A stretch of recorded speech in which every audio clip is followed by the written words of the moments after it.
Assalamualaikum warahmatullahi wabarakatuh. Kami dari kelompok Senin akan mempresentasikan materi tentang genetika. Perkenalkan, nama saya Nabila Zahra. Di sini saya akan menjelaskan bagian tentang pengertian dan materi yang lain akan dijelaskan oleh teman saya. Baik, gen DNA dan kromosom adalah materi genetik karena bertanggung jawab terhadap pewarisan sifat-sifat genetik dari induk kepada keturunannya. Materi genetik tersebut terdapat di berbagai sel di seluruh tubuh, misalnya pada sel-sel darah, sel tulang, sel gamet, dan lain-lain. Tepatnya materi genetika tersebut berada di dalam nukleus. Peranan materi genetika tersebut adalah untuk mengatur pewarisan sifat kepada keturunannya, misalnya mengatur bentuk rambut, warna kulit, susunan darah, dan lain-lain. Hereditas berarti penurunan sifat-sifat dari orang tua ke anaknya.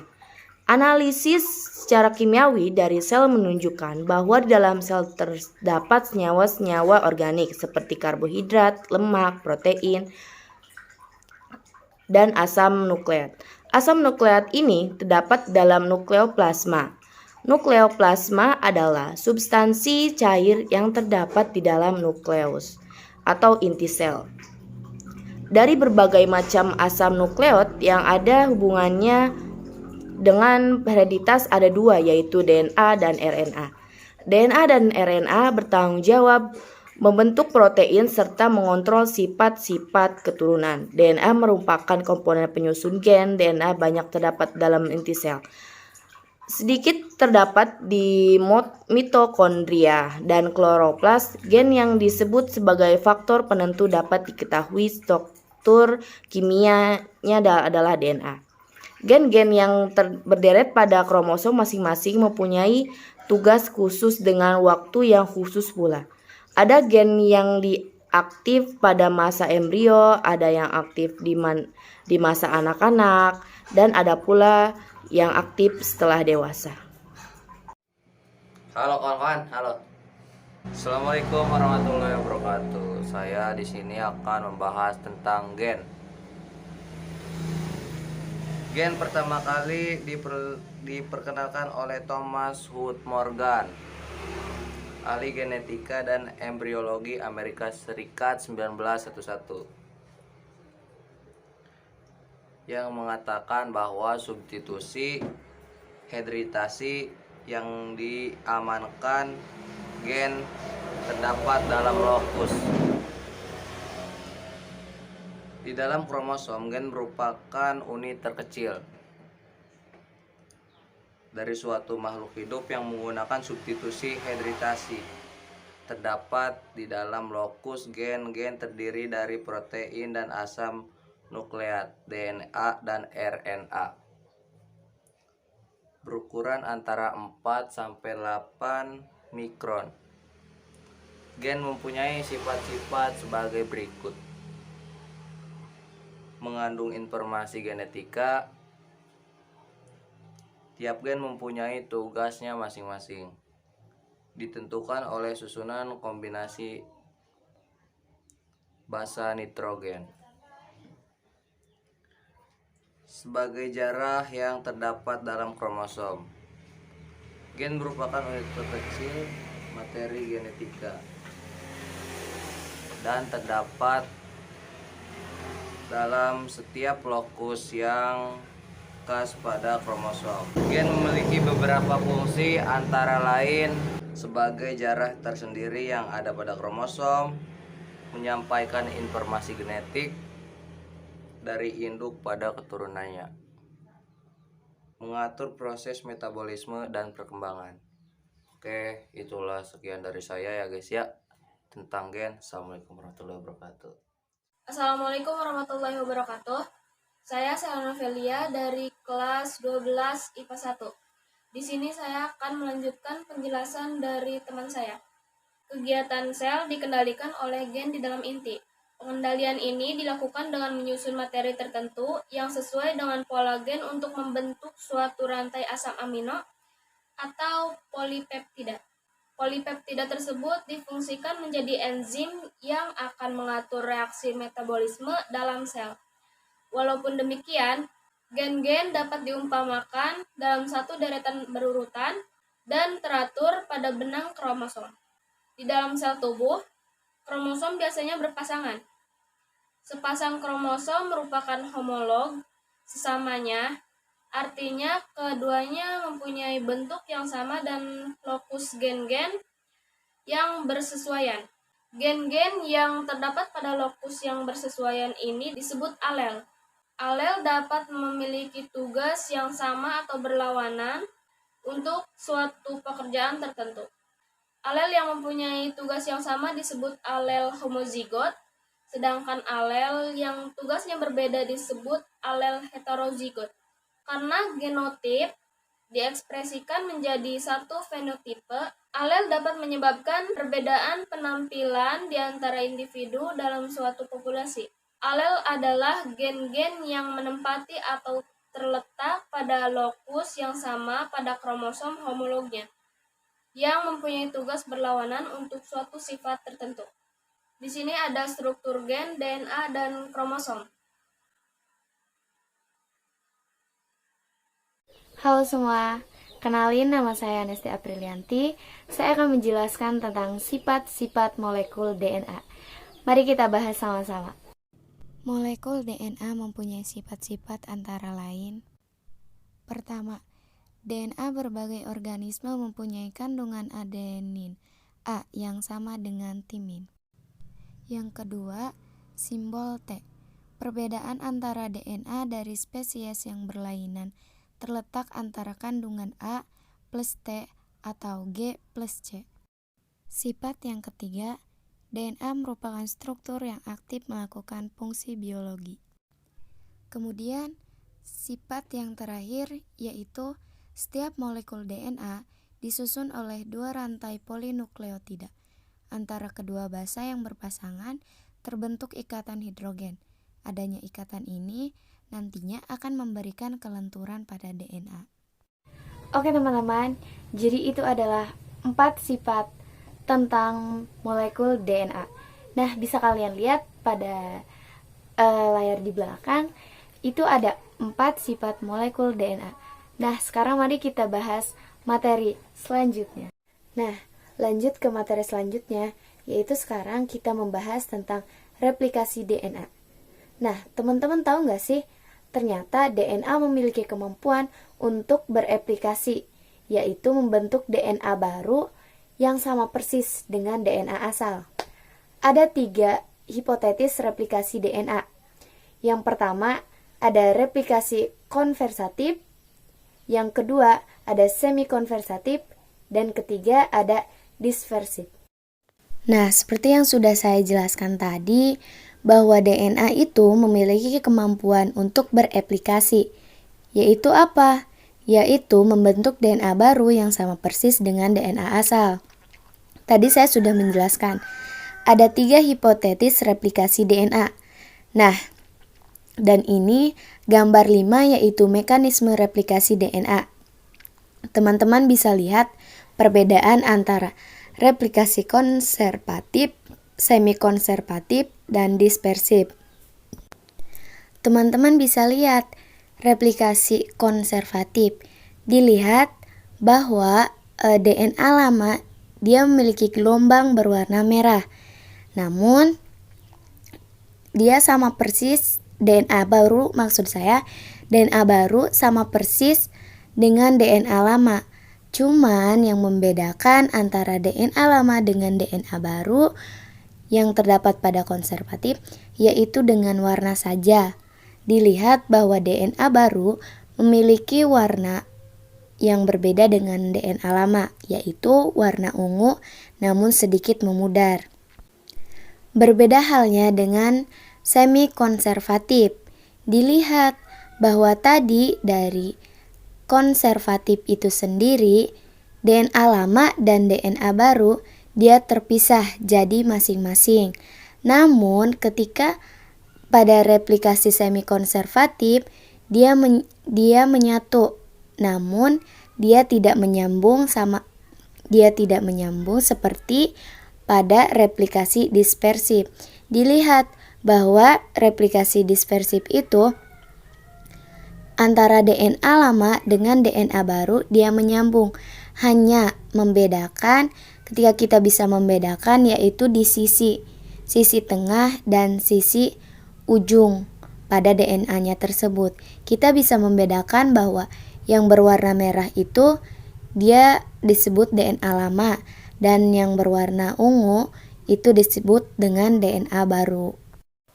Nah, sekarang kita bahas tentang faktor apa saja yang dibutuhkan untuk replikasi DNA. Yang pertama ada polimerase DNA yang berfungsi untuk mempolimerisasi nukleotida. Yang kedua ada ligase DNA yang berperan untuk menyambung DNA. Yang ketiga ada primase DNA yaitu untuk memulai polimerisasi DNA dan leasing strand. Yang keempat ada helicase DNA yaitu membuka jalinan DNA double helix.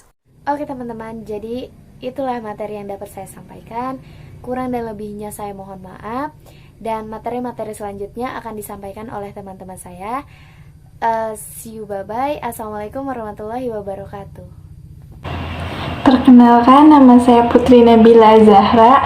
Saya akan menjelaskan materi genetika bagian RNA. RNA atau ribonucleic acid merupakan polinukleotida, namun ukurannya jauh lebih pendek dari DNA, yang terdiri atas satu rantai atau single helix. Gula pentosa yang menyusun RNA adalah gula ribosa, sedangkan basa nitrogen yang menyusun RNA yaitu basa purin yang terdiri atas adenin dan guanin, serta basa pirimidin yang terdiri dari sitosin dan urasil. RNA ini terdapat pada sitoplasma, nukleus, dan ribosom. RNA ini berperan sebagai pelaksana dalam sintesis protein, dan kadarnya RNA ini akan berubah-ubah sesuai kecepatan dari sintesis protein tersebut. Selanjutnya saya akan menjelaskan beberapa macam RNA. Di belakang saya sudah ada gambar dari macam-macam RNA. Yang pertama ada RNA duta atau RNA-D yang merupakan penghubung DNA dengan protein dan membawa pesan berupa informasi genetik dari DNA untuk membentuk protein. Jadi fungsinya menyampaikan informasi genetik dari DNA ke ribosom. RNA ini berperan membawa kode genetik dari DNA yang berupa triplet basa yang ada pada RNA yang disebut kodon. Triplet basa itu ada basa purin dan basa pirimidin.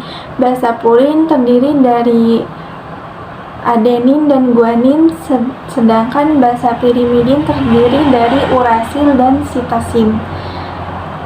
RNA ini dibentuk oleh DNA di dalam inti. Yang kedua ada RNA transfer atau RNA-T. RNA-T ini berfungsi mengikat dan mengangkut asam amino yang sesuai kodon. Jadi ada kode-kode basa nitrogen yang berada di RNA duta tadi. Nah, setelah sesuai, asam amino ini akan diikat lalu diangkut ke ribosom pada saat translasi dan menerjemahkannya menjadi asam amino yang sesuai. Jadi fungsinya ada mengikat, mengangkut, lalu diterjemahkannya menjadi asam amino yang sesuai. Nah, asam amino ini yang kemudian akan menjadi protein. Yang ketiga ada RNA ribosom atau RNA-R yang merupakan RNA terbanyak sekitar 83% dari RNA yang dikandung oleh suatu sel. Banyak terdapat di dalam ribosom dan berperan sebagai tempat pembentukan protein. RNA ribosom ini dicetak oleh DNA di dalam inti. Nah, bersama dengan protein lain, ia akan membentuk ribosom. Di dalam ribosom inilah terjadi sintesis protein, di mana asam-asam amino yang tadi diangkut oleh RNA-T akan dirakit menjadi protein. Perkenalkan, nama saya Dada Dika Putra. Saya di sini akan menjelaskan kromosom. Segala aktivitas sel diatur oleh inti sel nukleus. Pada saat sel aktif melakukan metabolisme, di dalam nukleus terdapat benang-benang halus seperti jala yang dapat menyerap warna. Benang-benang halus ini disebut kromation, kromo warna, dan tin badan. Ketika sel akan membelah, benang kromation menebal dan memendek, lebih mudah menyerap zat warna sehingga dapat dilihat dengan mikroskop. Benang kromation yang menebal dan memendek ini disebut kromosom. Setiap spesies memiliki jumlah kromosom yang khas. Kromosom tersebut atas DNA yang berkondensasi bersama protein histon di dalam inti sel membentuk struktur bernama nukleosom. Sebelum sel membelah, molekul DNA dari setiap kromosom berduplikasi sehingga terbentuk lengan kromosom ganda yang disebut kromatid. Sel kelamin, sel pertama atau sel telur, hanya memiliki satu kromosom kelamin, gonosom, sehingga sel kelamin dari betina hanya memiliki gonosom X, adapun sel kelamin jantan memiliki gonosom X atau Y, yang akan menentukan jenis kelamin individu setelah terjadi fertilisasi. Teman-teman, perkenalkan nama saya Agni Selviana. Saya akan menjelaskan tentang pergolongan kromosom. Mari kita bahas sama-sama. Penggolongan kromosom. Berdasarkan jenisnya, kromosom dibedakan atas kromosom badan atau autosom, kromosom kelamin atau kromosom seks gonosom. Di dalam sel tubuh terdapat sepasang kromosom atau diploid 2N. Sepasang kromosom ini berasal dari induk betina atau ovum dan induk jantan atau sperma.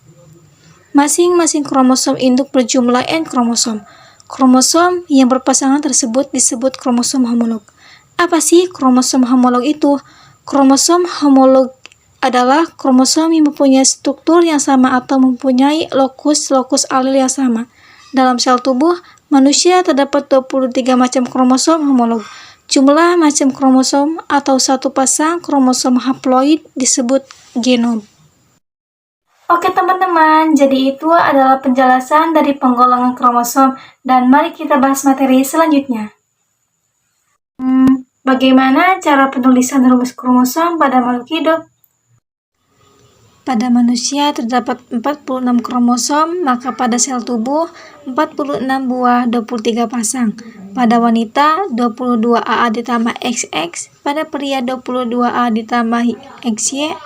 Pada sel kelamin 23 buah atau kromosom tidak berpasangan, pada ovum 22A ditambah X, pada spermatozoa 22A ditambah X atau 22A ditambah Y. Pada kuda terdapat 64 kromosom, maka pada sel tubuh 64 buah 32 pasang. Pada kuda betina 31A ditambah XX, pada kuda jantan 31A ditambah XY, pada sel kelamin 30 buah atau kromosom tidak berpasangan, pada ovum 31A ditambah X, pada spermatozoa 31A ditambah X atau 31A ditambah Y. Berdasarkan letak sentromer, kromosom dibedakan menjadi 4, yaitu yang pertama adalah telosentrik, akrosentrik, submetasentrik, dan metasentrik. Oke teman-teman, pada gambar ini saya akan menjelaskan di mana sih letaknya telosentrik, akrosentrik, submetasentrik, dan metasentrik.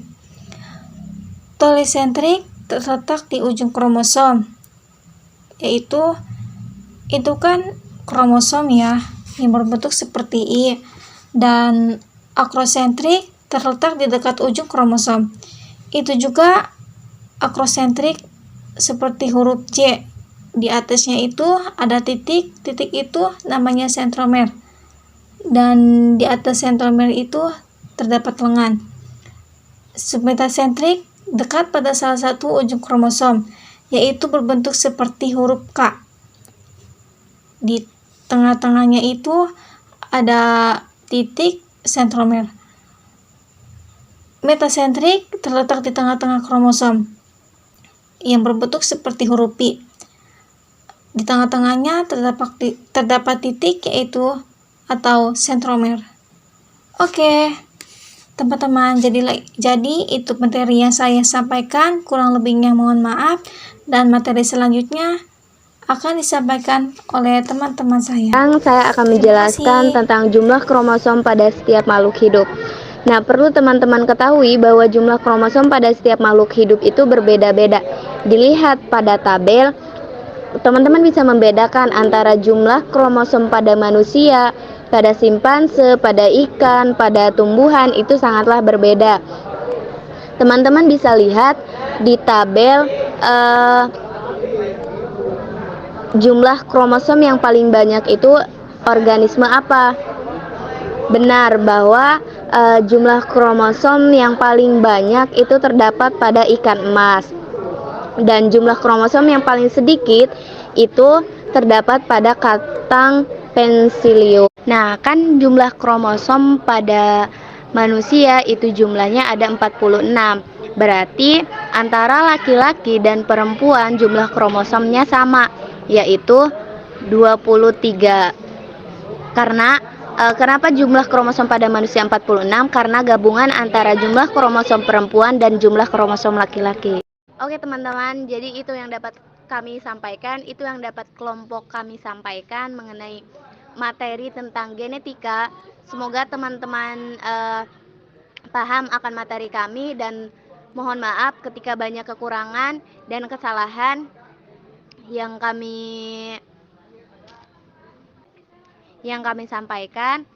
Oke, cukup sampai di sini. Kami sama-sama belajar, kita sama-sama belajar, dan see you, bye bye. Wassalamualaikum warahmatullahi wabarakatuh.